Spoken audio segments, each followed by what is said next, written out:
ನಮಸ್ತೆ ವೀಕ್ಷಕರೇ, ಅಭಿನವ ದೇವಾನಂದ್ ವಿಶೇಷ ಕಾರ್ಯಕ್ರಮ. ವಿಶೇಷವಾಗಿ ಏನು ಇವತ್ತು ಹಿಂದಿ ಚಲನಚಿತ್ರರಂಗ ಈ ಮಟ್ಟಿಗೆ ಬೆಳೀಲಿಕ್ಕೆ ಅದರ ಹಿಂದಿನ ದಿನಗಳಲ್ಲಿ ನಮ್ಮ ಈ ಕರಾವಳಿ ಭಾಗದಿಂದಲೂ ಕೂಡ ಸಾಕಷ್ಟು ಜನ ಕಲಾವಿದರು ಆವತ್ತಿನ ಕಾಲದಲ್ಲಿ ಕೂಡ ಬಾಲಿವುಡ್ನಂಥ ಒಂದು ಚಲನಚಿತ್ರರಂಗಕ್ಕೆ ಎಂಟ್ರಿ ಕೊಟ್ಟು ಸಾಕಷ್ಟು ಮಟ್ಟದ ಸಾಧನೆಯನ್ನು ಮಾಡಿದ್ದಾರೆ. ಅಂತಹ ವಿಶೇಷ ಅತಿಥಿಗಳ ಪರಿಚಯವನ್ನು ನಾವು ಇವತ್ತು ಮಾಡ್ತಾಯಿದ್ದೀವಿ. ಅವರು ಹೆಚ್ಚಾಗಿ ಎಲ್ಲಿ ನೀವು ನೋಡಲಿಕ್ಕಿಲ್ಲ, ಕಾಣಿಸ್ಕೊಂಡಿರಲಿಕ್ಕಿಲ್ಲ, ಆದರೆ ಸಾಕಷ್ಟು ಹಿಂದಿ ಚಲನಚಿತ್ರರಂಗದಲ್ಲಿ ಗುರುತಿಸ್ಕೊಂಡಂಥವರು. ಅವರ ಒಂದಷ್ಟು ಅಪೂರ್ವವಾದಂಥ ಸಾಧನೆಗಳ ಬಗ್ಗೆ, ಅವರು ವಿಶೇಷವಾಗಿ ಈ ಭಾಗದ ಕರಾವಳಿ ಭಾಗದವರು, ಅವರ ಪರಿಚಯವನ್ನು ನಾವು ಇವತ್ತಿನ ಕಾರ್ಯಕ್ರಮದಲ್ಲಿ ಮಾಡಿಕೊಳ್ಳೋಣ. ಇವತ್ತಿನ ಈ ಒಂದು ವಿಶೇಷ ಸಂಚಿಕೆಗೆ ಅತಿಥಿಗಳಾಗಿ ಆಗಮಿಸಿರ್ತಕ್ಕಂಥ ಕಲಾವಿದರು, ಚಲನಚಿತ್ರ ಒಂದು ವಿಶೇಷ ನಿರ್ದೇಶಕರಾಗಿ, ಡ್ಯೂಪ್ ಆಗಿ ಸಾಕಷ್ಟು ವಿಭಾಗದಲ್ಲಿ ಕೆಲಸವನ್ನು ಮಾಡಿದಂಥವರು. ಅವರ ಹೆಸರು ಶ್ರೀಯುತ ಕೆ ವಸಂತ್ ಶೆಣೈ ಅಂತೇಳಿ. ಅವ್ರನ್ನ ಮೊದಲಿಗೆ ಕಾರ್ಯಕ್ರಮಕ್ಕೆ ಸ್ವಾಗತವನ್ನು ಮಾಡಿಕೊಳ್ಳೋಣ. ಸರ್ ನಮಸ್ತೆ. ನಮಸ್ತೆ. ಕಾರ್ಯಕ್ರಮಕ್ಕೆ ಸ್ವಾಗತ. ಸರ್, ನೀವು ಆವತ್ತಿನ ಕಾಲದಲ್ಲಿ, ನಿಮ್ಮ ಒಂದು ಕಾಲಘಟ್ಟದಲ್ಲಿ ಸಾಕಷ್ಟು ಆವತ್ತಿನ ಸೌಲಭ್ಯಗಳಾಗಲಿ, ಆವತ್ತಿನ ಒಂದು ಊರಿಂದ ಊರಿಗೆ ಪ್ರಯಾಣ ಮಾಡೋದಾಗಲಿ, ಎಲ್ಲ ಒಂದು ಕಷ್ಟದ ಕಾಲ ಅಂತಕ್ಕಂಥ ಸಂದರ್ಭದಲ್ಲಿ ನೀವು ಬೇರೆ ಒಂದು ಕೆಲಸವನ್ನು ಮಾಡಿ ಮತ್ತು ಚಲನಚಿತ್ರರಂಗಕ್ಕೆ ಪಾದಾರ್ಪಣೆ ಮಾಡಿ ಅಲ್ಲಿ ಸಾಕಷ್ಟು ಕೆಲಸಗಳನ್ನು ಮಾಡಿದ್ರು. ಅದೆಲ್ಲವನ್ನು ನಾವು ತಿಳ್ಕೊಳ್ಳೋಣ. ಅದಕ್ಕಿಂತ ಮೊದಲಿಗೆ ನಿಮ್ಮ ಪರಿಚಯ ನಮ್ಮ ವೀಕ್ಷಕರಿಗೆ, ನಿಮ್ಮ ಬಾಲ್ಯ, ನಿಮ್ಮ ಶಾಲಾ ಶಿಕ್ಷಣ, ಮತ್ತು ಹೇಗೆ ನೀವು ಬೆಳೆದು ಬಂದಿರಿ, ನಿಮ್ಮ ಆಸಕ್ತಿ ಬಗ್ಗೆ ಸ್ವಲ್ಪ ಮಾತಾಡುವ. ನಾನು ಮೊದಲಿಗೆ 1962ರಲ್ಲಿ ನಂದು SLC ಕಂಪ್ಲೀಟ್ ಮಾಡಿದೆ. ಓಕೆ. ಆಮೇಲೆ ನನಗೆ ಬೊಂಬೈಗೆ, ನಿಮ್ಮ ಸ್ವಂತ ಊರು ಉಡುಪಿನೇ? ಹೌದು, ಸ್ವಂತ ಊರು ಉಡುಪಿ. ನಮ್ಮದು ಮನೆ ಕುಂಜಿಬೆಟ್ಟಿನಲ್ಲಿ. ಓಕೆ, ಕುಂಜಿಬೆಟ್ಟಿನಲ್ಲಿ. ಕುಂಜಿಬೆಟ್ಟು ಡಾಕ್ಟರ್ VS ಆಚಾರ್ಯರವರ ಮನೆ ಹತ್ತಿರ ನಮ್ಮ ಮನೆ ಇತ್ತು. ಓಕೆ. ಆಮೇಲೆ 1963ರಲ್ಲಿ ನನ್ನ ಅಣ್ಣನವರು ನನಗೆ ಬೊಂಬೈಗೆ ಕರ್ಕೊಂಡು ಹೋದ್ರು. ಅಲ್ಲಿ ಅವರದ್ದು ಆಟೋಮೊಬೈಲ್ ಸ್ಪೇರ್ ಪಾರ್ಟ್ಸ್ನ ಅಂಗಡಿ ಇತ್ತು. ಅಲ್ಲಿ ನಾನು ಸ್ವಲ್ಪ ಸಮಯ ಕೆಲಸ ಮಾಡಿದೆ. ಅಲ್ಲಿ ಅವರ ಅಂಗಡಿಯ ಸುತ್ತಮುತ್ತಲೂ 4-5 ಸಿನಿಮಾ ಸ್ಟುಡಿಯೋಗಳು ಇವೆ. ಅಲ್ಲಿ ನನಗೆ ಎಲ್ಲ ಸಿನಿಮಾ ರಂಗದವರ ಪರಿಚಯ ಆಯಿತು.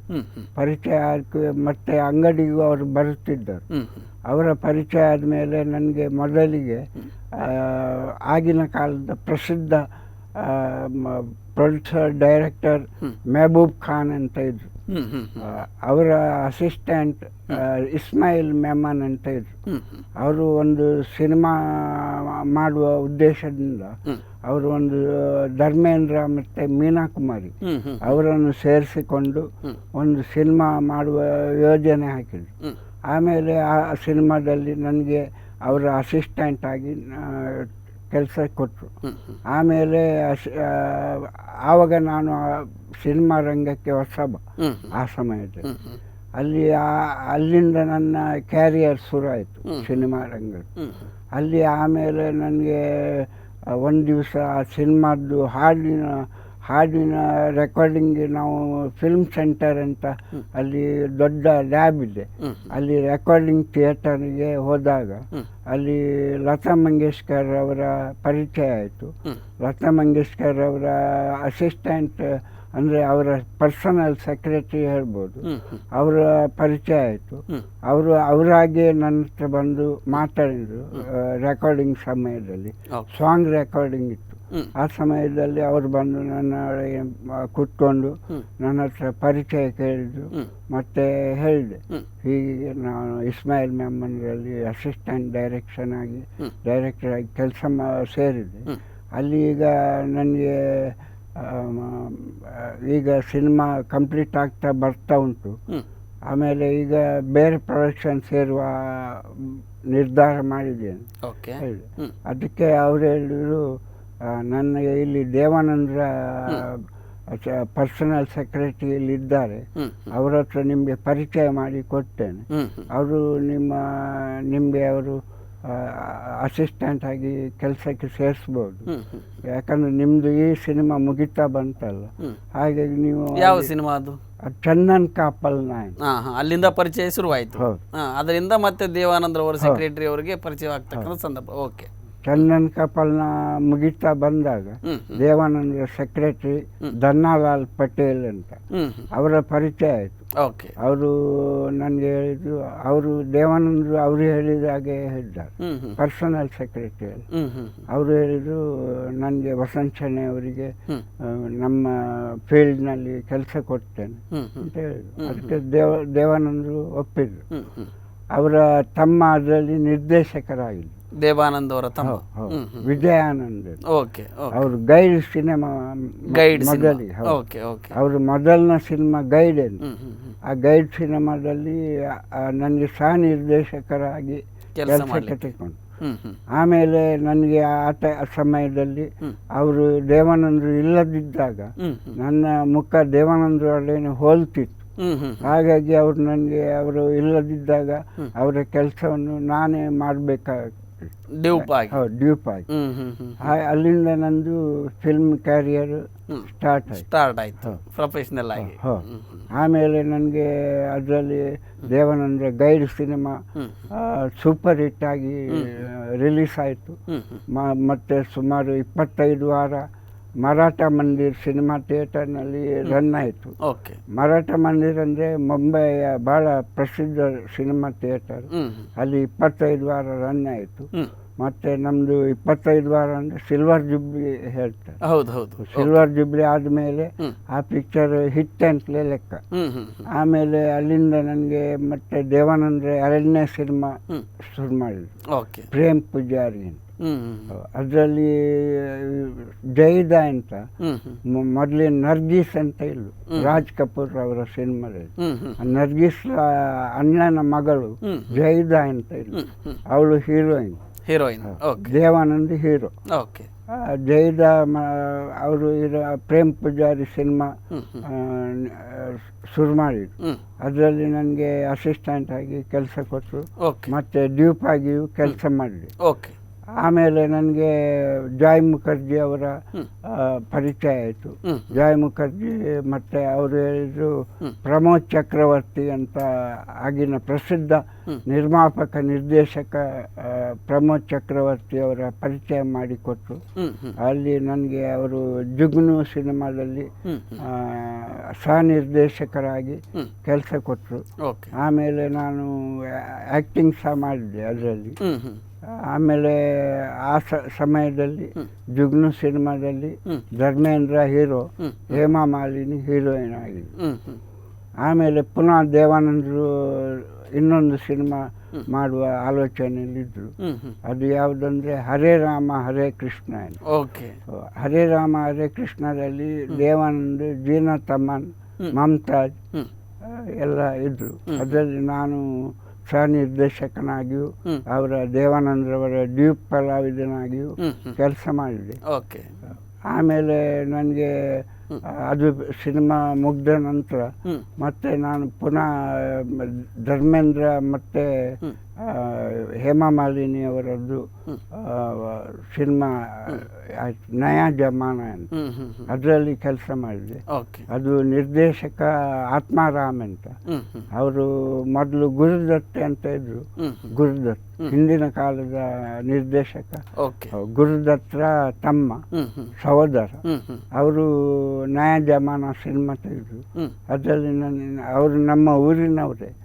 ಆಮೇಲೆ ದೇವಾನಂದ್ರ ಇನ್ನೊಂದು ಸಿನಿಮಾ ತಯಾರಾಗೋದ್ರಲ್ಲಿತ್ತು, ಅದು ತೀನ್ ದೇವಿಯ ಅಂತ. ಅದರಲ್ಲಿ 3 ಜನ ಹೀರೋಯಿನ್ಗಳಿದ್ದಾರೆ. ಮೊದಲಿಗೆ ಕಲ್ಪನಾ ಅಂತ, ಆಮೇಲೆ ನಂದ ಅಂತ, ಆಮೇಲೆ ಸಿಮಿ ಗರೇವಾಲ್ ಅಂತ, ಆಗಿನ ಕಾಲದ ಕೋಸ್ಟಾರ್ ಸಿಮಿ ಗರೇವಾಲ್. ಅವರನ್ನು ಸೇರಿಸಿ ತೀನ್ ದೇವಿಯ ಸಿನಿಮಾವನ್ನು ನಿರ್ದೇಶಿಸಿದರು. ಅದರಲ್ಲಿ ನಾನು ದೇವಾನಂದ್ರ ಡ್ಯೂಪ್ ಆಗಿ ಕೆಲಸ ಮಾಡಿದೆ.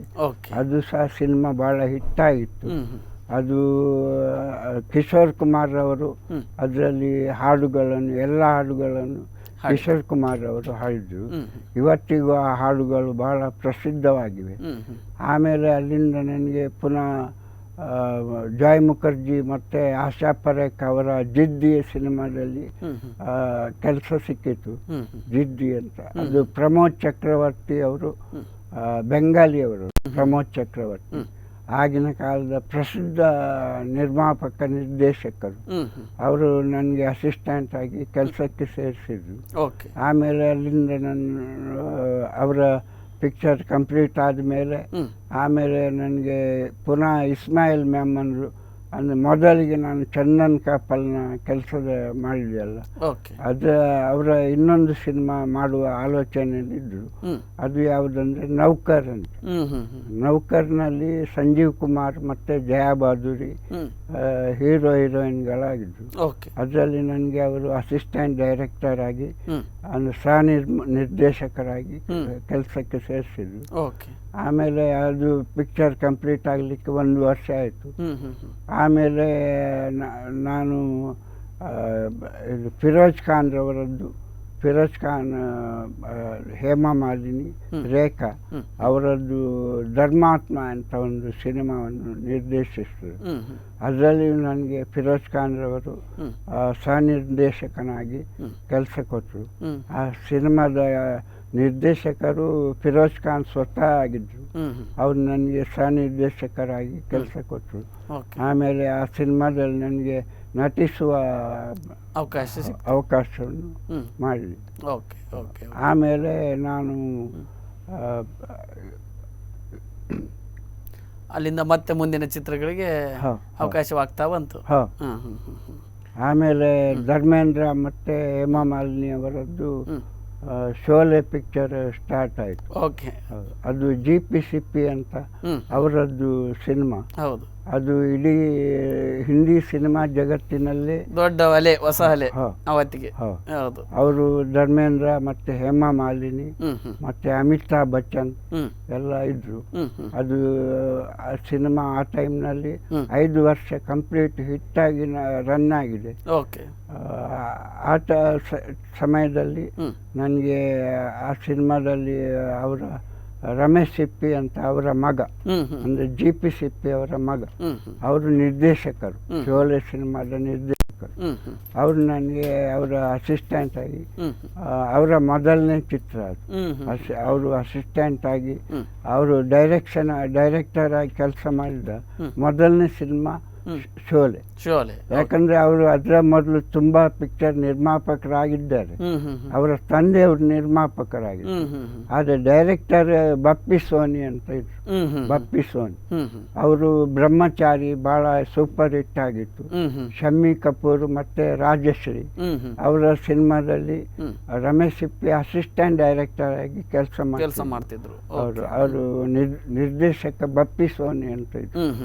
ಆಮೇಲೆ ರಮೇಶ್ ಸಿಪ್ಪಿ ಅವರು ಶೋಲೆ ಸಿನಿಮಾ ತೆಗೆಯುವಾಗ ಅವರ ಮನಸ್ಸು ಚೇಂಜ್ ಆಗಿ ಸ್ವತಃ ಅವರೇ ಡೈರೆಕ್ಷನ್ ಮಾಡಲಿಕ್ಕೆ ಶುರು ಮಾಡಿದ್ರು. ಮತ್ತೆ ಬೇರೆ ಯಾರಿಗೂ ಅವರು ಅವಕಾಶ ಕೊಡಲಿಲ್ಲ. ಅವರು ಸ್ವತಃ ಶೋಲೆ ಪಿಕ್ಚರ್ನ ನಿರ್ದೇಶಕರಾಗಿ ಕೆಲಸ ಮಾಡಿದ್ರು. ಅದರಲ್ಲಿ ನನಗೆ ಅವರ ಅಸಿಸ್ಟೆಂಟ್ ಆಗಿ ಕೆಲಸ ಮಾಡಿದೆ. ಮತ್ತೆ ನಮ್ಮ ಇದರಲ್ಲಿ ಕ್ಯಾಮ್ರಾಮ್ಯಾನ್ ಆಗಿ ವೈಕುಂಠ್ ಅಂತ ಇದ್ರು. ಅವರು ಮಹಾರಾಷ್ಟ್ರೀಯನ್ ವೈಕುಂಠನ್. ಅವರ ಒಟ್ಟಿಗೆ ನಾನು ಕೆಲಸ ಮಾಡಿದೆ. ಆಮೇಲೆ ನಮ್ಮ ಊರಿನವರೇ ಆದ ಇನ್ನೊಬ್ಬರು DV ಶೆಣೈ ಅಂತ ಅವರು ಇದ್ರು. DV ಶೆಣೈ ಅವರ ಒಟ್ಟಿಗೆ ಅವ್ರಿಗೆ ಕ್ಯಾಮ್ರಾಮ್ಯಾನ್, ಅಸಿಸ್ಟೆಂಟ್ ಕ್ಯಾಮ್ರಾಮ್ಯಾನ್ ಆಗಿದ್ರು. ಆಮೇಲೆ ನಾನು ಶೋಲೆ ಪಿಕ್ಚರ್ ಕಂಪ್ಲೀಟ್ ಆದ ನಂತರ ಅದು 5 ವರ್ಷ ಒಂದೇ ಸಿನಿಮಾ ಥಿಯೇಟರ್ನಲ್ಲಿ 5 ವರ್ಷ ರನ್ ಆಗಿದೆ. ಸೂಪರ್ ಹಿಟ್ ಆಯ್ತು ಅವತ್ತಿಗೆ. ಸೂಪರ್ ಹಿಟ್ ಆಯಿತು. ಮತ್ತು ರಮೇಶ್ ಸಿಪ್ಪಿ ಅವರ ಭಾಳ ಒಳ್ಳೆ ಜನ ಅವರು. ಸೂಪರ್ ಹಿಟ್ ಆಯ್ತು ಪಿಕ್ಚರ್. ಆಮೇಲೆ ಶೋಲೆ ಸಿನಿಮಾದಿಂದ ಹೊಸ ತಿರುವು. ಹೊಸ ಶೋಲೆ. ಧರ್ಮೇಂದ್ರ, ಅಮಿತಾಬ್ ಬಚ್ಚನ್, ಹೇಮಾ ಮಾಲಿನಿ ಎಲ್ಲ ನಿರ್ದೇಶಕ. ಅವರು ರಮೇಶ್ ಸಿಪ್ಪಿ ಸ್ವತಃ ನಿರ್ದೇಶನ ಮಾಡಿದ್ರು. ಅವರು ಆ ಸಮಯದಲ್ಲಿ ಇಡೀ ಬೊಂಬಾಯಿಯ ಫಿಲ್ಮ್ ಇಂಡಸ್ಟ್ರಿಯ ಬಾಲಿವುಡ್ನ ನಿರ್ಮಾಪಕರ ಸಂಘದ ಅಧ್ಯಕ್ಷರಾಗಿದ್ದರು. ಅಧ್ಯಕ್ಷರಂದರೆ ನಿರ್ಮಾಪಕರ ಸಂಘದ ಅಧ್ಯಕ್ಷರು. ಸರಿ ಸರ್, ನಾವು ಮತ್ತಷ್ಟು ಮಾತಾಡೋಣ. ಅದಕ್ಕಿಂತ ಮುಂಚೆ ಒಂದು ವಿರಾಮ. ಎಸ್ ವೀಕ್ಷಕರೇ, ಅವತ್ತಿನ ಕಾಲದಲ್ಲಿ ಶೋಲೆ ಅಂತ ಅದ್ಭುತವಾದಂಥ ಚಿತ್ರ, ನೌಕರ್, ಹಾಗೆ ಅವರು ಸಾಕಷ್ಟು ಚಿತ್ರಗಳಲ್ಲಿ ಕರ್ನಾಟಕದಿಂದ ಮುಂಬೈಗೆ ತೆರಳಿ ಅಲ್ಲಿ ಅದ್ಭುತವಾದಂಥ ಒಂದು ಚಿತ್ರ ಜಗತ್ತಿನ ಕೆಲಸವನ್ನು ಮಾಡಿದ ಅನುಭವವನ್ನು ಹಂಚ್ಕೊಳ್ತಾ ಇದ್ವಿ. ಇದನ್ನು ಮುಂದುವರಿಸೋಣ ಒಂದು ಚಿಕ್ಕ ಬ್ರೇಕ್ನ ಬಳಿಕ.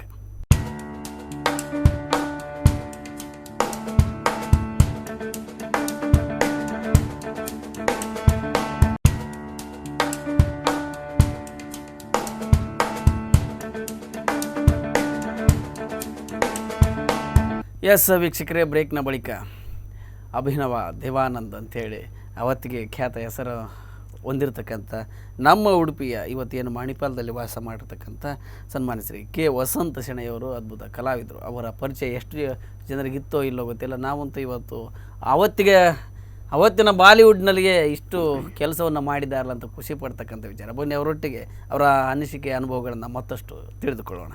ಸರ್, ನಿಮ್ಮ ಅವತ್ತಿನ ಫಿಲ್ಮ್ ಜರ್ನಿ, ಅವತ್ತಿನ ನಿಮ್ಮ ಕೆಲಸ ಮತ್ತು ಯಾವ ರೀತಿಯಾಗಿ ಪ್ರಯಾಣ ಮುಂದುವರಿತು ಅದರ ಬಗ್ಗೆ. ನನಗೆ ಆ ದಿವಸ, ಆ ಸಮಯದಲ್ಲಿ ದಿವಸಕ್ಕೆ 200 ರೂಪಾಯಿ ಸಂಭಾವನೆ ಕೊಡ್ತಿದ್ರು, ಶೂಟಿಂಗ್ ಇದ್ದ ದಿವಸ. ಅಲ್ಲ, ಆಗ ನಿಮಗೆ ಈ ಮುಂಬೈ ಅಂತಕ್ಕಂಥದ್ದು ಹೊಸದು. ಆಗ ಇಲ್ಲಿಂದ ಹೋಗಿ ಇಷ್ಟೆಲ್ಲ ಸಿನಿಮಾಗಳು, ಅದು ನಿಮಗೆ ಒಂದು ಕಾಂಟ್ಯಾಕ್ಟ್ ಆಯಿತು. ಅವತ್ತಿನ ಸ್ಪರ್ಧಾತ್ಮಕ ಈಗ ಇರಲಿಲ್ಲ ಸಿನಿಮಾದಲ್ಲಿ. ಇವತ್ತಿನಷ್ಟು ಕಷ್ಟ, ನಿಮಗೆ ಆಸಕ್ತಿ ಇದ್ರೆ ಎಲ್ಲೋ ಒಂದು ಕಡೆ ಕೆಲಸ ಸೇರಿಸ್ತಕ್ಕಂಥ ಅವಕಾಶವಿತ್ತು. ಅಲ್ಲಿ ಮುಂಬೈನ ನಿಮಗೆ ಹೇಗೆ ಹೊಂದ್ಕೊಂಡ್ರಿ ಆ ಸಿನಿಮಾದವ್ರ ಜೊತೆಗೆ? ಮತ್ತು ಈಗ ಇಲ್ಲಿ ನಿಮ್ಮದು ಬೇರೆ, ಬಾಲ್ಯದ್ದು ಬೇರೆ, ವಿದ್ಯಾಭ್ಯಾಸ ಬೇರೆ, ಉಡುಪಿಯ ವಾತಾವರಣ ಬೇರೆ. ಅಲ್ಲಿ ಹೋಗಿ ಇಷ್ಟೆಲ್ಲ ಕೆಲಸಗಳನ್ನು ನೀವು ಮಾಡಬೇಕಾದ್ರೆ ಸಿನಿಮಾದಲ್ಲಿ ಡ್ಯೂಪ್ ಆಗಿ, ಜೊತೆಗೆ ಕಲಾವಿದರಾಗಿ, ಮತ್ತು ಸಹ ನಿರ್ದೇಶಕರಾಗಿ ಸಾಕಷ್ಟು ವಿವಿಧ ಆಯಾಮಗಳಲ್ಲಿ ಕೆಲಸಗಳನ್ನು ಮಾಡಿದ್ರಿ. ಅದಕ್ಕೆಲ್ಲ ನೀವು ಯಾವ ರೀತಿಯಾಗಿ ಹೊಂದಿಕೊಳ್ತಾ ಹೋದ್ರಿ? ಅಂದರೆ ನನಗೆ ಆ ಸಮಯದಲ್ಲಿ ಎಲ್ಲ ಸಿನಿಮಾ ರಂಗದವರ ಪರಿಚಯ ಮಾಡಿಕೊಂಡೆ ಮೊದಲಿಗೆ. ಆದ್ರಿಂದ ನನಗೆ ಸುಲಭ ಆಯಿತು. ಮತ್ತು ಅವರಿಗೂ ನನ್ನನ್ನು ಕಂಡ್ರೆ ತುಂಬ ಇಷ್ಟ ಇತ್ತು. ಅವರು ನನಗೆ ಆ ಸಮಯದಕ್ಕೂ ಈಗಿನ ಸಮಯಕ್ಕೂ ತುಂಬ ವ್ಯತ್ಯಾಸ ಅಲ್ಲವಾ? ಖಂಡಿತ. ಸಿನಿಮಾ ರಂಗದಲ್ಲಿ ಹೌದು. ಆ ಸಮಯದಲ್ಲಿ ಅಷ್ಟು ಈಗಿನಷ್ಟು ಜನ ಕೆಲಸ ಕೇಳಿ ಬರ್ತಿರ್ಲಿಲ್ಲ. ಹೌದು. ಈಗ ಎಲ್ಲ ಸಿನಿಮಾ ರಂಗ ಸೇರುವವರೇ ಹೆಚ್ಚಾಗಿದೆ. ಹೌದು. ಆವಾಗ ಸಿನಿಮಾ ರಂಗಕ್ಕೆ ಜನ ಬೇಕಂದ್ರೂ ಸಿಗ್ತಿರ್ಲಿಲ್ಲ. ಆ ಸಮಯ ಇತ್ತು. ಹಾಗಾಗಿ ನನಗೆ ಪ್ರಸಿದ್ಧ ಕಲಾವಿದರು ಅವರ ಒಟ್ಟಿಗೆ ಸೇರುವ ಮನಸ್ಸು ಆಯಿತು. ಮತ್ತು ನನಗೂ ಅದೇ ಸಮಯದಲ್ಲಿ ಹೇಗೋ ಆಶ್ಚರ್ಯಕರ ರೀತಿಯಲ್ಲಿ ನನಗೆ ಬಾಲಿವುಡ್ಗೆ ಸೇರ್ಬೇಕಾಯ್ತು. ಆಮೇಲೆ ಸೇರಿದೆ.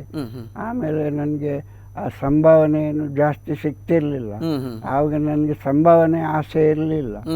ನನಗೆ ಒಂದು ಕಲಾವಿದರಾಗಿ ಕೆಲಸ ಮಾಡುವ ಆಸೆ ಇತ್ತು. ನಾನು ಸಂಭಾವನೆಗೋಸ್ಕರ ಸಿನಿಮಾ ರಂಗದಲ್ಲಿ ಸೇರಿದ. ಖಂಡಿತ. ಹಾಗೆ ಆವತ್ತಿನ ಸಿನಿಮಾಗಳ ವಿಶೇಷತೆ ಏನು ನಿಮ್ಮ ಅನುಭವಕ್ಕೆ ಬಂದಾಗೆ? ಆಗಿನ ಹೀರೋ ಆಗಲಿ ಹೀರೋಯಿನ್ಗಳಾಗಲಿ ಅವರಿಗೆ ಭೇದ ಭಾವ ಇಲ್ಲ. ಯಾರೊಡನೆ ಬೆರೆತುಕೊಂಡು ಕೆಲಸ ಮಾಡ್ತಿದ್ರು. ಎಷ್ಟೇ ದೊಡ್ಡ ನಿರ್ಮಾಪಕರಾಗಲಿ, ನಿರ್ದೇಶಕರಾಗಲಿ, ಹೀರೋಗಳಾಗಲಿ, ಹೀರೋಯಿನ್ಗಳಾಗಲಿ ಭೇದ ಭಾವ ಇಲ್ಲ. ಅಂದ್ರೆ ಈಗ ಸೈಡ್ ಆಕ್ಟರ್ಸ್ ಇದ್ದಾರೆ, ಅವರ ಒಟ್ಟಿಗೆ ಬೆರೆತುಕೊಂಡು ಕುಶಾಲ್ ಮಾಡಿಕೊಂಡು ಎಲ್ಲ ನಾವು ಜಾಲಿಯಾಗಿ ಕೆಲಸ ಮಾಡ್ತಿದ್ದೆವು. ಸ್ವಲ್ಪ ನಮಗೆ ಕಷ್ಟ ಆಗ್ತಿರ್ಲಿ. ಖಂಡಿತ.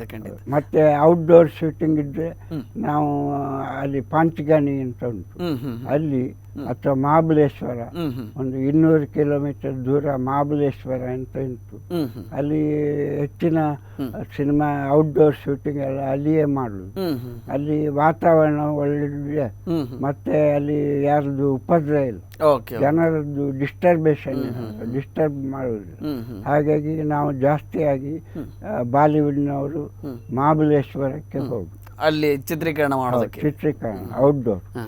ಹಾಗೆ ವಿಶೇಷವಾಗಿ ಸರ್, ಆವತ್ತಿನ ಕಾಲದಲ್ಲಿ ಸಿನಿಮಾಗಳ ವಿಷಯ ವಸ್ತು ತುಂಬಾ ಗಂಭೀರವಾದ ದೇಶಭಕ್ತಿ ಮತ್ತೆ ಸಾಂಸಾರಿಕ ಚಿತ್ರಗಳು, ಮತ್ತೆ ಸಮಾಜಕ್ಕೆ ಉತ್ತಮವಾದ ಸಂದೇಶವನ್ನ ಕೊಡ್ತಕ್ಕಂಥ ಹಿನ್ನೆಲೆಯಲ್ಲಿ ಮೂಡಿಬಂದ ಚಿತ್ರಗಳು, ಇವೆಲ್ಲ ಹೆಚ್ಚಿನ ಆ ಒಂದು ಮಟ್ಟದಲ್ಲಿ ಬರ್ತಾ ಇತ್ತು. ಅವತ್ತಿನ ಒಬ್ಬ ಯುವಕ ಶಿಕ್ಷಣವನ್ನ ಹೇಗೆ ಮತ್ತೆ ಹಂತವಾಗಿ ಶಿಸ್ತುಬದ್ಧಿನ ಜೀವನ ಕ್ರಮವನ್ನ ಹೇಳ್ಕೊಡ್ತಕ್ಕಂಥ ಪ್ರಯತ್ನ ಅವತ್ತಿನ ಸಿನಿಮಾ ರಂಗದಲ್ಲಿ ಆಗ್ತದೆ. ಆ ಹಿನ್ನೆಲೆಯಲ್ಲಿ ನೀವು ಮಾಡಿದ ಸಿನಿಮಾಗಳಲ್ಲಿ ಯಾವ್ಯಾವ ಸಬ್ಜೆಕ್ಟ್ಗಳಿತ್ತು, ಯಾವ್ಯಾವ ಸಿನಿಮಾದಲ್ಲಿ? ಸಬ್ಜೆಕ್ಟ್ ಈಗ ನೌಕರ ಮಾಡಿದ್ರಿ, ನೌಕರ್ ಮತ್ತೆ ಶೋಲೆ, ಎಲ್ಲವೂ ಕೂಡ ವಿಶೇಷವಾದದ್ದು, ಒಂದಕ್ಕಿಂತ ಒಂದು ಭಿನ್ನವಾದದ್ದು, ಮತ್ತೆ ಹೆಚ್ಚು ಜನರಿಗೆ ಆವತ್ತಿನ ಕಾಲದಲ್ಲಿ ಸಿಲ್ವರ್ ಜುಬ್ಲಿ ಆದಂಥ ಚಿತ್ರಗಳು ಇಷ್ಟ ಆಗಿದ್ದು ಎಲ್ಲರಿಗೂ. ಒಳ್ಳೆ ಸಂಗೀತ, ಒಳ್ಳೆ ಅಭಿನಯ, ಒಳ್ಳೆ ವಿಷಯ ವಸ್ತು. ಈ ಹಿನ್ನೆಲೆ ನೋಡುವುದಾದ್ರೆ ಆವತ್ತಿನ ಚಿತ್ರಗಳ ವಿಶೇಷತೆ ನಿಮ್ಮ ಸಬ್ಜೆಕ್ಟ್ನಲ್ಲಿ, ವಿಷಯ ವಸ್ತುವಿನಲ್ಲಿ ಹೇಗೆ ಭಿನ್ನ ಅಂತ? ಭಿನ್ನ ಅಂದರೆ ಆ ಸಮಯದಲ್ಲಿ ಒಂದು ಪಿಕ್ಚರ್ ಹಿಟ್ಟೆ ಅಂತ ಹೇಳಬೇಕಾದ್ರೆ ಅದು ಕಡಿಮೆ ಅಂದರೆ 25 ವಾರ ರನ್ ಆಗಬೇಕು. Okay okay okay. 25 ವಾರ ರನ್ ಆಗಲಿಲ್ವಾ ಅದು ಹಿಟ್ಟೆ ಹೇಳುದು, ಲಾಸ್ ಆಗ್ತದೆ, ಲಾಸ್. ಹಾಗಾಗಿ ಆ ಸಮಯದಲ್ಲಿ ಸಂಭಾವನೆಯು ಹಾಗೆ. ಈಗ ಕೋಟಿಗಟ್ಟಲೆ ಸಂಭಾವನೆ ತಗೊಳ್ತಾರೆ ಹೀರೋ ಹೀರೋಯಿನ್.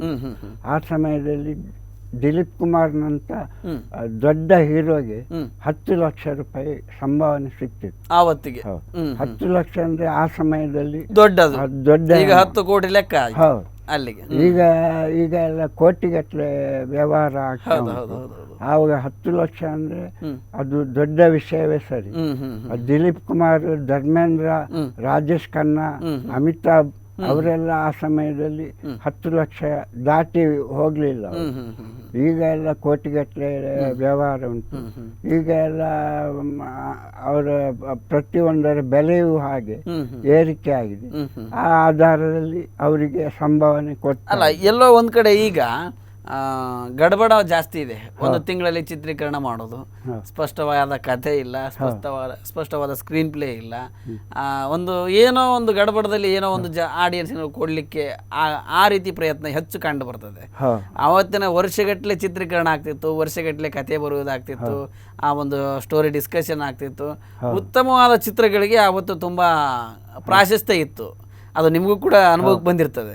ಅದು ಸಾಂಸಾರಿಕವಾಗಿರ್ಬೋದು. ಆ ಹಿನ್ನೆಲೆ ವಿಶೇಷವಾಗಿ ಹೇಗೆ ಭಿನ್ನವಾಗಿತ್ತು ಈಗಿನ ಚಿತ್ರರಂಗಕ್ಕೆ ಹೋಲಿಸಿದ್ರೆ?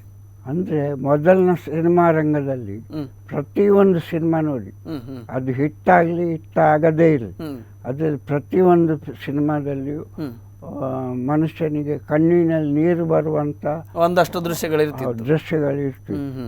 ಈಗಿನ ಸಿನಿಮಾದಲ್ಲಿ ನೀವು ಯಾವುದೇ ಸಿನಿಮಾ ನೋಡಿ, ನಿಮಗೆ ಕಣ್ಣಿನಲ್ಲಿ ನೀರು ಬರುವ ಸಾಧ್ಯತೆ, ಅಷ್ಟೊಂದು ಭಾವುಕವಾದಂತ ಒಂದು ಮೆಸೇಜ್ ಇಲ್ಲ, ಇವತ್ತಿನ ಸಂದೇಶವಿಲ್ಲ, ಭಾವನಾತ್ಮಕವಾದಂತ ಚಿತ್ರಗಳನ್ನು ಕೊಡ್ತಾ ಇಲ್ಲ. ಜೊತೆಗೆ ಆವತ್ತಿನ ಒಂದು ಇದರಲ್ಲಿ ಕಷ್ಟ ನಷ್ಟ, ಕಷ್ಟ ಸುಖ, ಮತ್ತೆ ಆ ಬೆಳವಣಿಗೆ ಆಗ್ಬೇಕಾದ್ರೆ ಬಡತನ, ಅವತ್ತಿನ ಪರಿಸ್ಥಿತಿ ಏನಿತ್ತು ನಮ್ಮ ಭಾರತ ದೇಶ, ಅದು ಹೆಚ್ಚು ಪ್ರತಿಬಿಂಬವಾಗ್ತಿತ್ತು ಅಂತಕ್ಕಂಥದ್ದು. ಮತ್ತೆ ಆವಾಗಿನ ಸಿನಿಮಾ ಲಿರಿಕ್ಸ್ ಅಂತ ಹೇಳ್ತಾರೆ. ಹೌದು, ಪದ್ಯ ಬರೆಯುವ ಕವಿಗಳು. ಪ್ರತಿಯೊಂದು ಪದ್ಯ ನೋಡಿ, ಆವಾಗಿನ ಸಿನಿಮಾದ ಪದ್ಯಗಳಿಗೆ ಇರುವ ಅರ್ಥ ಈಗಿನ ಸಿನಿಮಾಗಳ ಪದ್ಯಗಳಿಗಿಲ್ಲ. ಅಂದ್ರೆ ಹಾಡುಗಳಿಗೆ, ಆವಾಗಿನ ಹಾಡುಗಳು ಪ್ರತಿಯೊಂದು ನೀವು ಪದ್ಯ ಕೇಳಿದ್ರೆ ನಿಮಗೆ ಮನಸ್ಸಿಗೆ ಉಲ್ಲಾಸ ಆಗ್ತದೆ. ಯಾಕಂದ್ರೆ ಅದೇ ಪ್ರತಿಯೊಂದರಲ್ಲಿ ಅರ್ಥ ಗರ್ಭಿತವಾಗಿದೆ. ಹಾಗಾಗಿ ನಿಮಗೆ ಪ್ರತಿಯೊಂದು ಬೇಸರ ತರುವಂತ ಪ್ರಶ್ನೆ ಇರಲಿಲ್ಲ. ಖಂಡಿತ. ಮತ್ತೆ ಪ್ರಸಿದ್ಧವಾದ ಸಾಹಿತಿಗಳು, ಪ್ರಸಿದ್ಧವಾದ ಕವಿಗಳು ಬರೆದಂತ ಗಜಲ್ಗಳನ್ನ ಬಳಸ್ತಕ್ಕಂಥದ್ದು, ವಿಶೇಷವಾದ ಪದ್ಯಗಳನ್ನ ಬಳಸ್ತಕ್ಕಂಥದ್ದು. ಹೌದು, ಈಗ ನೋಡಿ ಆ ಸಮಯದಲ್ಲಿ ಪ್ರಸಿದ್ಧ ಲಿರಿಕ್ಸ್ ಯಾರು? ಶೈಲೇಂದ್ರ. ಅವರ ಪದ್ಯ ಕೇಳುತ್ತಲೇ ಕಣ್ಣಿನಲ್ಲಿ ನೀರು ಬರ್ತದೆ. ಅಷ್ಟೊಂದು ಸಜ್ಜನರೇ ಜೂಟ್ ಮತ್ತು ಬೋಲು, ಖುದಾ K pass ಜಾನ high.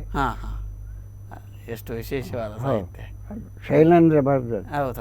ತೀಸ್ರಿ Kasam cinema, Raj Kapoor ಮತ್ತೆ ವೈದಾ ರೆಹಮಾನ್.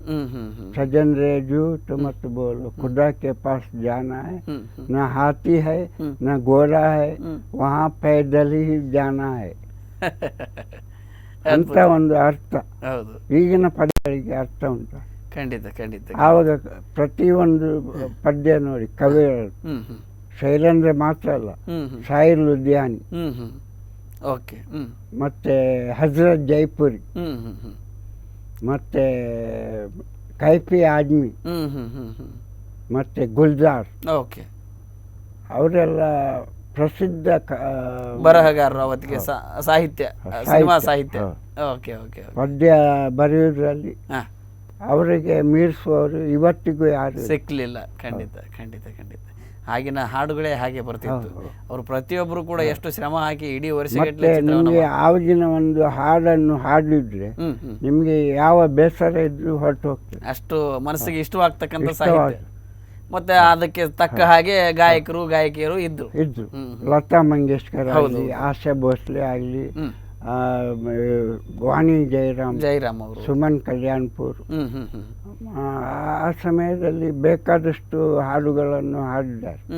ಮತ್ತೆ ಮೇಲ್ ಸಿಂಗರ್ಸ್ ಹಾಗೆ ಮೊಹಮ್ಮದ್ ರಫಿ, ಮಹೇಂದ್ರ ಕಪೂರ್, ಮುಖೇಶ್, ಕಿಶೋರ್ ಕುಮಾರ್ ಅವರ ಹಾಡುಗಳನ್ನು ಇವತ್ತಿಗೂ ಪ್ರಸಿದ್ಧ.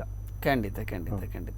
ಹಾಗೆ ಸರ್, ಈಗ ನಿಮಗೆ ಅವಕಾಶಗಳು ಹುಡುಕಿ ಬಂದ ರೀತಿ ಯಾವ ರೀತಿ ಇತ್ತು? ಅಲ್ಲಿ ಒಂದು ದೇವಾನಂದ್ ಅವರ ಸಿನಿಮಾದ ಮೂಲಕ ನೀವು ಪ್ರೊಫೆಷನಲ್ ಆಗಿ ಡ್ಯೂಪ್ ಆಗಿ ಸಹ ನಿರ್ದೇಶಕರಾಗಿ ಆವತ್ತಿನ ಬಾಲಿವುಡ್ನಲ್ಲಿ ಕೆಲಸವನ್ನು ಆರಂಭಿಸಿದ್ರಿ.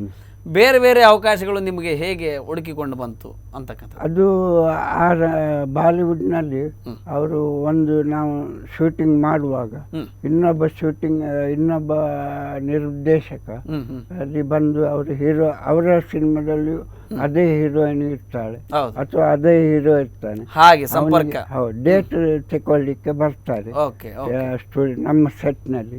ಬಂದಾಗ ನಾವು ಸ್ವತಃ ಪರಿಚಯ ಮಾಡಿಕೊಂಡು ಅವರೊಳಗೆ ಮಾತನಾಡಿಕೊಂಡು ಅಲ್ಲಿಂದ ಅಲ್ಲಿಗೆ ಶಿಫ್ಟ್ ಆಗ್ತಕ್ಕಂಥದ್ದು, ಅದು ಸಂಪರ್ಕ ಮುಂದುವರಿತದೆ. ಹಾಗಾಗಿ ಅವತ್ತು ಒಂದಾದ್ಮೇಲೆ ಒಂದು ನಿಮ್ಗೆ ಖಂಡಿತವಾಗಿ ಕೆಲಸ ಇದ್ದೇ ಇತ್ತು.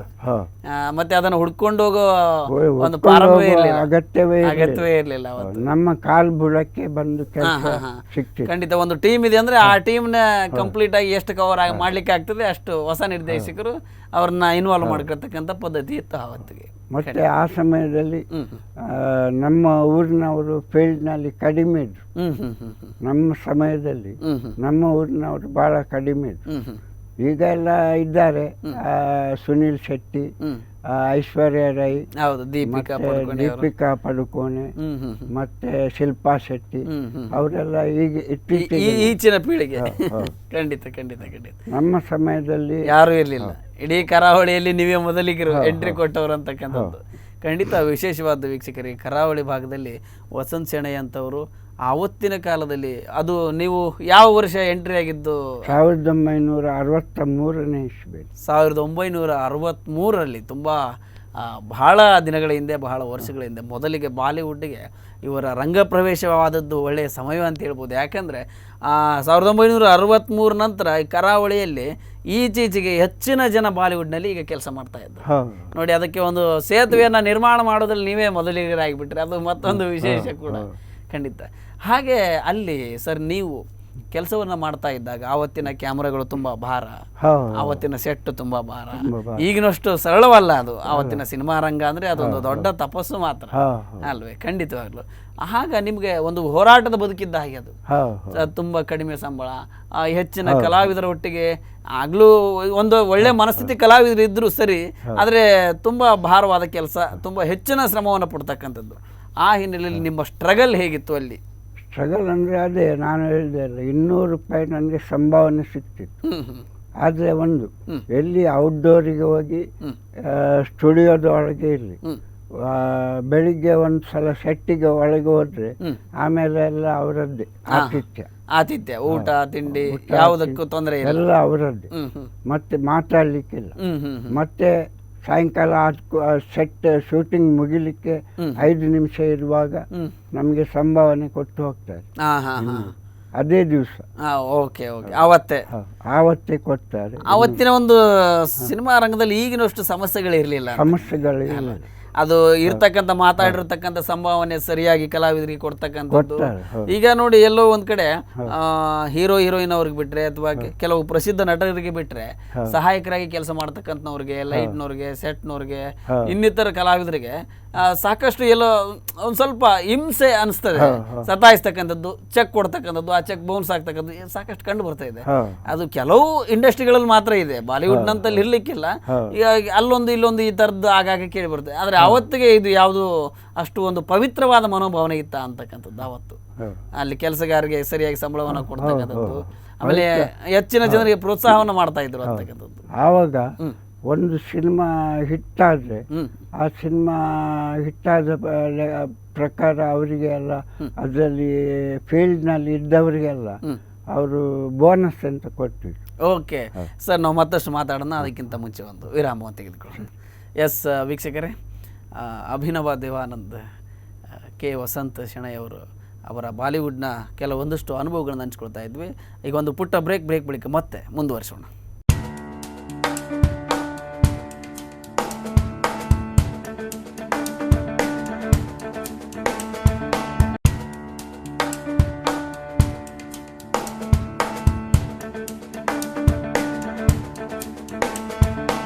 ಎಸ್ ವೀಕ್ಷಕರೇ, ಅಭಿನವ ದೇವಾನಂದ್ ವಿಶೇಷ ಕಾರ್ಯಕ್ರಮದಲ್ಲಿ ಮತ್ತೊಮ್ಮೆ ತಮಗೆಲ್ಲ ಸ್ವಾಗತ. ನಾವು ವಸಂತ್ ಶೆಣೈ ಅವರು ಇವತ್ತಿನ ಮಣಿಪಾಲದಿಂದ ಉಡುಪಿಯ ಕುಂಜಿಬೆಟ್ಟುವಿನಿಂದ 1963ರಲ್ಲಿ ಬಾಲಿವುಡ್ಗೆ ಪಾದಾರ್ಪಣೆ ಮಾಡಿ ಬಾಲಿವುಡ್ನಲ್ಲಿ ಸಾಕಷ್ಟು ಬೇರೆ ಬೇರೆ ಆಯಾಮಗಳಲ್ಲಿ ನಿರ್ದೇಶಕರಾಗಿ, ಸಹ ನಿರ್ದೇಶಕರಾಗಿ, ಕಲಾವಿದರಾಗಿ, ಡ್ಯೂಪ್ ಆಗಿ ಆವತ್ತಿನ ಕಾಲದಲ್ಲಿ ಒಂದು ಶ್ರಮಪಟ್ಟು ಚಿತ್ರರಂಗದಲ್ಲಿ ಸಾಧನೆಯನ್ನು ಮಾಡಿದವರು. ಈ ಉಡುಪಿಯಲ್ಲಿದ್ದರೆ ಎಷ್ಟೋ ಜನರಿಗೆ ಪರಿಚಯ ಇರಲಿಕ್ಕೇನೋ ಅಂಥ ಒಂದು ಅದ್ಭುತ ಕಲಾವಿದರು ಇವತ್ತಿನ ನಮ್ಮೊಟ್ಟಿಗೆ ಇರತಕ್ಕಂಥದ್ದೇ ಸಂತೋಷ. ಬನ್ನಿ ಅವರೊಟ್ಟಿಗೆ ಇನ್ನಷ್ಟು ಅವರ ಅನುಭವಗಳನ್ನು ಹಂಚಿಕೊಳ್ಳೋಣ. ಸರ್, ಆವತ್ತಿನ ಒಂದು 1963 ನಂತರ ನೀವು ಏನು ನಿಮ್ಮ ಸಿನಿಮಾ ಪಯಣವನ್ನು ಆರಂಭಿಸಿದ್ರಿ, ಅಮಿತಾಬ್ ಅವ್ರನ್ನ ನೋಡಿದ್ರಿ, ದೇವಾನಂದ್ ಅವ್ರನ್ನ ನೋಡಿದ್ರಿ, ಧರ್ಮೇಂದ್ರ ಅವ್ರನ್ನ ನೋಡಿದ್ರಿ, ಅವರೊಟ್ಟಿಗೆ ಕೆಲಸ ಮಾಡಿದ್ರಿ ಸ್ವತಃವಾಗಿ, ಲತಾ ಮಂಗೇಶ್ಕರ್ ಅವ್ರನ್ನ ಹತ್ತಿರದಿಂದ ಕಂಡಿದ್ದೀರಿ, ಸಾಕಷ್ಟು ಗಾಯಕರನ್ನ ಹತ್ತಿರದಿಂದ ಕಂಡಿದ್ದೀರಿ. ಇದೆಲ್ಲವನ್ನ ನೋಡಿದಾಗ ಈ ಒಂದು ಸಿನಿಮಾದಲ್ಲಿ ನಿಮಗೆ ಆಪ್ತ ಗೆಳೆಯರು ಸಾಕಷ್ಟು ಪ್ರಮಾಣದಲ್ಲಿ ಹೆಚ್ಚಾಗಿರ್ತಾರೆ. ಸೊ ಅವ್ರ ಬಗ್ಗೆ ಹೇಗೆ ಹೇಳ್ತೀರಿ? ಅವರ ಅವರ ಪರಿಚಯ ಹೇಗೆ ಮುಂದುವರಿತು ಮತ್ತು ಹೇಗೆ ಮಾರ್ಗದರ್ಶನಗಳು ಅವರಿಂದ ನಿಮಗೆ ಸಿಗ್ತಿತ್ತು? ಆ ಸಮಯದಲ್ಲಿ ನಾನು ಭಾಳ ಹೆಂಗಿದ್ದ ಕಾರಣ ನನಗೆ ಕಷ್ಟ ಆಗಲಿಲ್ಲ. ಓಕೆ ಓಕೆ ಆ ಸಮಯದಲ್ಲಿ ನನಗೆ ಪ್ರತಿಯೊಬ್ಬರು ಆಪ್ತರಂತೆ ನೋಡಿಕೊಳ್ತೀವಿ. ಯಾರ್ಯಾರು ನಿಮ್ಮ ಆಪ್ತ ವಲಯಕ್ಕೆ ಬಂದವರು ಆವಾಗ ಜಾಸ್ತಿಯಾಗಿ ನನಗೆ ಇಸ್ಮಾಯಿಲ್ ಮೆಮನ್ ಅವರು ಆ ಸಮಯದಲ್ಲಿ ಭಾಳ ಪ್ರಸಿದ್ಧ ಕಾಮಿಡಿಯನ್ ಮೆಹಮೂದ್ ಅಂತ ಇದ್ರು. ಅವರ ಭಾವ ಅಂದರೆ ಅವರ ಅಕ್ಕನ ಗಂಡ. ಹಾಗಾಗಿ ಅವರು ನನಗೆ ಅವರು ಒಡನಾಟದಲ್ಲಿ ಒಡನಾಟ. ಮತ್ತೆ ಆಮೇಲೆ ನನಗೆ ರಮೇಶ್ ಸಿಪ್ಪಿ ಅವರ ತಂದೆ GP ಸಿಪ್ಪಿ ಅವರ ಪ್ರೊಡಕ್ಷನ್ನಲ್ಲಿ ಕೆಲಸ ಸಿಕ್ಕಿತ್ತು.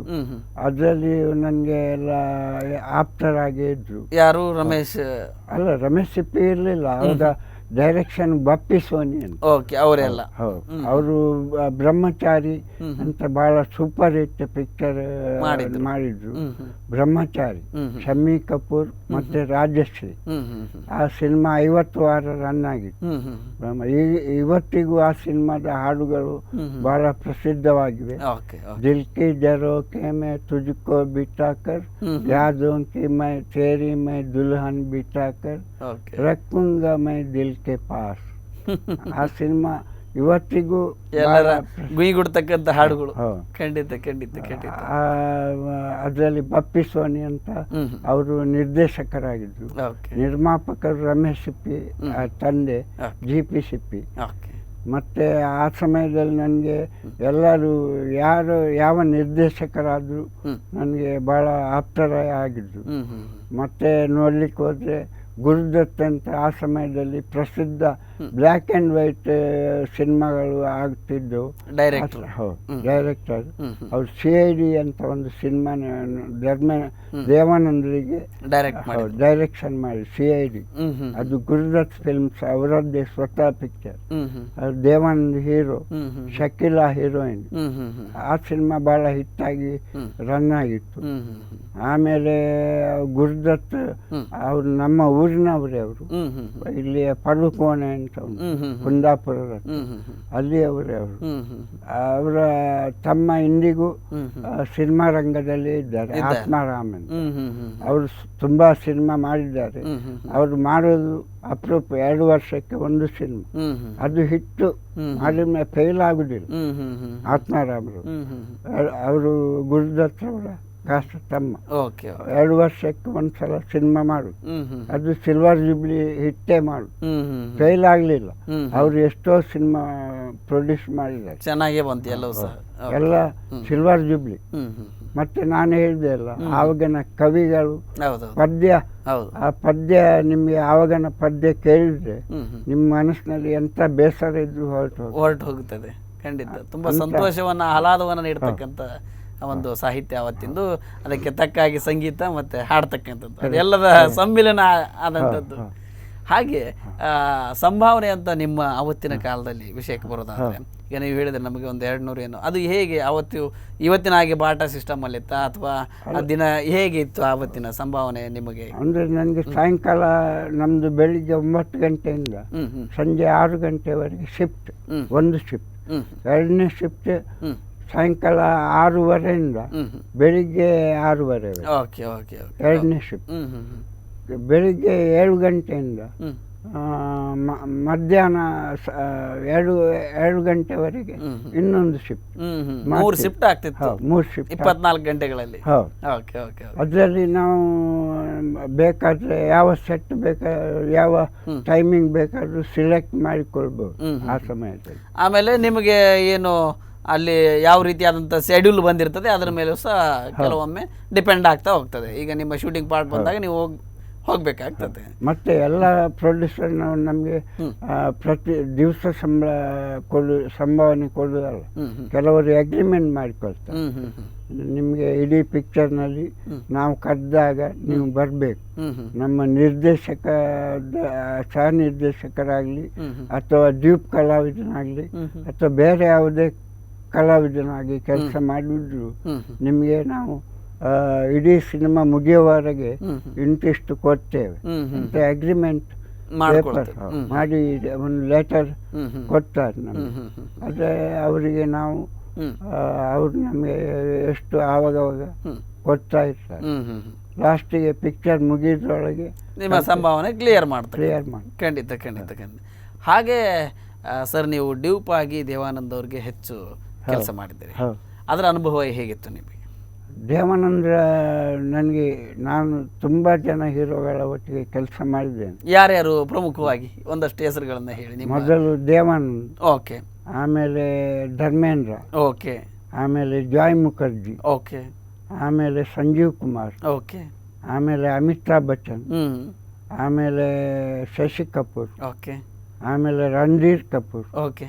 ಆಮೇಲೆ ರಿಷಿ ಕಪೂರ್, ಆಮೇಲೆ ವಿನೋದ್ ಖನ್ನಾ. ಓಕೆ. ಇಷ್ಟು ಆವತ್ತಿನ ಕಾಲದ ಎಲ್ಲ ನಾಯಕ ನಟರ ಜೊತೆಗೆ ನಿಮ್ಮ ಸಂಪರ್ಕ ಇತ್ತು, ಅವ್ರ ಜೊತೆಗೆ ಕೆಲಸ ಮಾಡಿದ್ರೆ ಸಾಕಷ್ಟು. ಓಕೆ. ಹಾಗೆ ಅಮಿತಾಬ್ ಬಚ್ಚನ್ ಅವರ ಆರಂಭದಲ್ಲೂ ಕೆಲಸ ಮಾಡಿದ್ರೆ ಅವರೊಟ್ಟಿಗೆ ಸಹ. ಅಮಿತಾಬ್ ಬಚ್ಚನ್ ಫಿಲ್ಮ್ ಫೀಲ್ಡಿಗೆ ಸೇರಿದ್ದು ನಾನು ಸೇರಿ 5-6 ವರ್ಷ ನಂತರ ಬಂದರು. ಅವರು ಪೂನಾದಲ್ಲಿ ಫಿಲ್ಮ್ ಆ್ಯಂಡ್ ಟೆಲಿವಿಷನ್ ಇನ್ಸ್ಟಿಟ್ಯೂಟ್ ಉಂಟು, ಗವರ್ಮೆಂಟ್ ಆಫ್ ಇಂಡಿಯಾದ್ದು.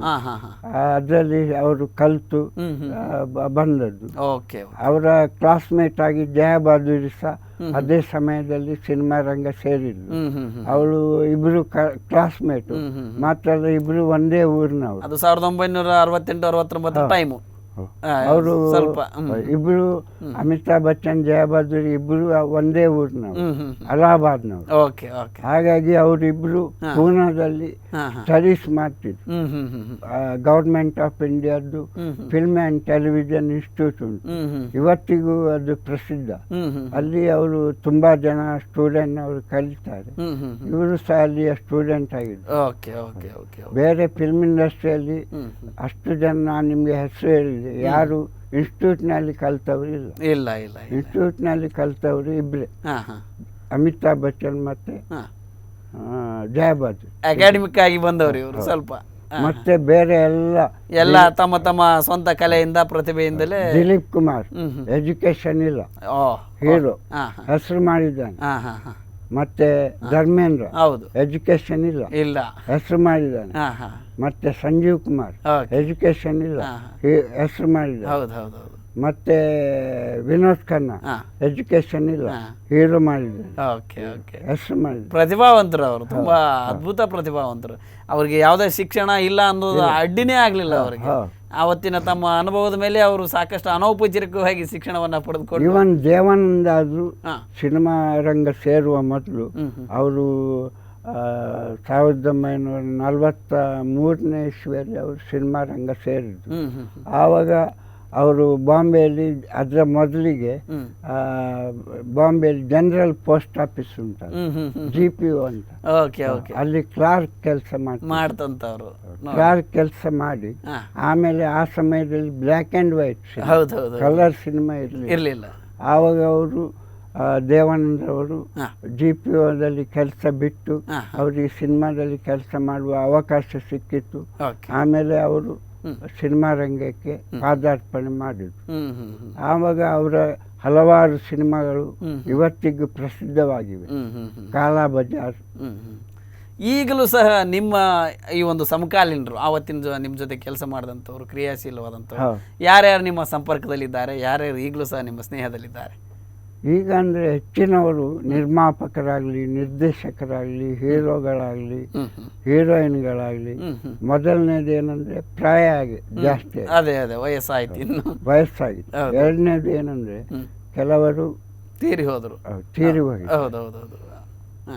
ಮತ್ತೆ ಕೆಲವರು ಇದ್ರೂ ಅವರ ಆರೋಗ್ಯ ಸರಿ ಸರಿ, ಅದೇ ಇನ್ನು ವಯಸ್ಸಾಗ್ತಾ ವಯಸ್ಸಾಗ್ತಾ ತುಂಬಾ ಹಳೆ ದಿನಗಳು ಸಾಕಷ್ಟು. ಈಗ ನೋಡಿ ಮನೋಜ್ ಕುಮಾರ್, ಅವನ ಆರೋಗ್ಯ ಸರಿ ಇಲ್ಲ, ಅವ ಕುರ್ಚಿ ವೀಲ್ ಚೇರ್ ಮೇಲೆ ದಿನ ಕಳೆದ. ಮತ್ತೆ ಶಶಿ ಕಪೂರ್ ಅವರು ವೀಲ್ ಚೇರ್, ಆರೋಗ್ಯ ಸರಿ ಇಲ್ಲ. ಅಂಥವರ ಪರಿಚಯ ಇಟ್ಟು ಏನು ಮಾಡೋದು? ಹೌದೌದೌದು, ಅದು ಒಂದು ನೆನಪಾಯಿತು, ಒಳ್ಳೆಯ ನೆನಪಾಯಿತು, ಒಳ್ಳೆಯ ಒಂದಷ್ಟು ಕೆಲಸಗಳು, ಒಂದಷ್ಟು ನಿಮ್ಮ ಸಾಧನೆಗಳಾಯಿತು. ಈಗ ಕೊನೆಯ ದಿನಗಳಲ್ಲಿ ಅದನ್ನು ಒಂದು ನೆನಪು ಮಾಡಿಕೊಂಡು ಖುಷಿ ಪಡ್ತಕ್ಕಂಥ ವಿಚಾರ. ಅವರೆಲ್ಲ ಸಹ ಅಷ್ಟೊಂದು ಸಾಧನೆ ಮಾಡಿದ್ರು, ಅವರೊಟ್ಟಿಗೆ ಕೆಲಸ ಮಾಡಿದ್ವಿ ಅಂತಕ್ಕಂಥದ್ದೇ ಒಂದು ಗ್ರೇಟ್ ಥಿಂಗ್ ಇಲ್ಲಿ ಆ್ಯಕ್ಚುಲಿ. ಅದು ರಿಯಲಿ ಅದು ನೀವು ಹೇಳೋದು ಕರೆಕ್ಟ್, ಖಂಡಿತ. ಯಾಕಂದರೆ ಅಂತ ಅದು ಚಾನ್ಸ್ ಇನ್ನು ಮುಂದೆ ಸುಲಭಕ್ಕೆ ಸಿಕ್ಕೋದಿಲ್ಲ ಎಲ್ಲರಿಗೂ. ಹೌದೌದು, ಅವತ್ತು ನೀವು ಸರಳವಾಗಿ ಹೋಗ್ಬೇಕು ಅನಿಸಿದಾಗ ಹೋದ್ರಿ, ಮಾಡ್ಬೇಕು ಅನಿಸಿದಾಗ ಮಾಡಿದ್ರಿ. ಆ ಒಂದು ಕೂಡಿ ಬಂತು. ಅದು ದೈವಿದತ್ತವಾಗಿ ಅನ್ನೋದು ಒಂದು, ನಿಮ್ಮ ಶ್ರಮ ಅನ್ನೋದು ಒಂದು, ಎಲ್ಲದರ ಸಮ್ಮಿಲನ ಅದು. ಖಂಡಿತ ಖಂಡಿತ. ವಿಶೇಷವಾಗಿ ಸರ್ ಇವತ್ತು ನಮ್ಮ ಜೊತೆಗೆ ಒಂದು ನಿಮ್ಮ ಅನುಭವಗಳನ್ನ ಹಂಚಿಕೊಂಡ್ರಿ. ಸಾಕಷ್ಟು ಬಾಲಿವುಡ್ನಲ್ಲಿ ಪ್ರಥಮವಾಗಿ ಕರ್ನಾಟಕದ ಕರಾವಳಿಯಿಂದ ಎಂಟ್ರಿ ಕೊಟ್ಟು ನಿಮ್ಮದೇ ಆದ ಶೈಲಿಯಲ್ಲಿ ಒಂದಷ್ಟು ಕೆಲಸಗಳನ್ನ ಮಾಡಿದ್ರಿ. ಒಂದಷ್ಟು ನಿರ್ದೇಶಕರಾಗಿ, ಡ್ಯೂಪ್ ಆಗಿ, ಸಾಕಷ್ಟು ಆವತ್ತಿನ ಸಾಲು ಸಾಲು ನಾಯಕ ನಟರ ಮಧ್ಯೆ ನೀವು ಕೂಡ ನಿಮ್ಮ ಛಾಪನ್ನು ಕರ್ನಾಟಕದ ಕಡೆಯಿಂದ ಬೀರಿದ್ರಿ. ಇಂಥ ಒಂದು ವಿಶೇಷವಾದ ನಿಮ್ಮ ಜೀವನಾನುಭವದ ಅನುಭವಗಳನ್ನು ನಮ್ಮ ವೀಕ್ಷಕರೊಟ್ಟಿಗೆ ಇಷ್ಟೊತ್ತು ಹಂಚಿಕೊಂಡ್ರಿ. ಸೊ ಈ ಕಾರ್ಯಕ್ರಮದಲ್ಲಿ ನಮ್ಮೊಟ್ಟಿಗೆ ನೀವು ಪಾಲ್ಗೊಂಡು ನಮ್ಮೊಟ್ಟಿಗೆ ಒಂದು ಅನುಭವಗಳನ್ನು ಹಂಚಿಕೊಂಡಿದ್ದಕ್ಕೆ ನಿಮಗೆ ಪ್ರೀತಿಯಿಂದ ಧನ್ಯವಾದಗಳನ್ನು ಸಮರ್ಪಿಸ್ತೀನಿ. ಹಾಗೆ ವೀಕ್ಷಕರೇ, ನೋಡಿದ್ರಲ್ಲ ಇವತ್ತು ಅಭಿನವ ದೇವಾನಂದ್ ಅಂತ ಹೇಳಿದ್ವಿ. ಅವರು ಅಭಿನವ ದೇವಾನಂದ್ ಮಾತ್ರವಲ್ಲ, ಸಾಕಷ್ಟು ಹೀರೋಗಳಿಗೂ ಕೂಡ ಕೆಲಸವನ್ನು ಮಾಡಿದ್ರು, ಸಾಕಷ್ಟು ಸಹಾಯಕ ನಿರ್ದೇಶಕರಾಗಿ ಕೆಲಸ ಮಾಡಿದಂಥವ್ರು. ಆವತ್ತಿನ ಕಾಲದಿಂದಲೇ ಈ ಒಂದು ಕರಾವಳಿಗೆ ಒಂದು ಬ್ರಿಡ್ಜನ್ನು ಮಾಡಿದಂಥವರು ಅಂತಕ್ಕಂಥ ಇವತ್ತಿನ ಈ ಅತಿಥಿಗಳ ವಿಶೇಷ ಕಾರ್ಯಕ್ರಮ ತಾವು ಇದುವರೆಗೆ ನೋಡಿದ್ರೆ ಇದೇ ಇವತ್ತಿನ ವಿಶೇಷ. ನಿಮ್ಮೂರಿನ ನಿರಂತರ ಸುದ್ದಿ, ಮಾಹಿತಿ ಮತ್ತು ಮನೋರಂಜನೆಗಾಗಿ ನೋಡ್ತಾ ಇರಿ ಸ್ಪಂದನ TV.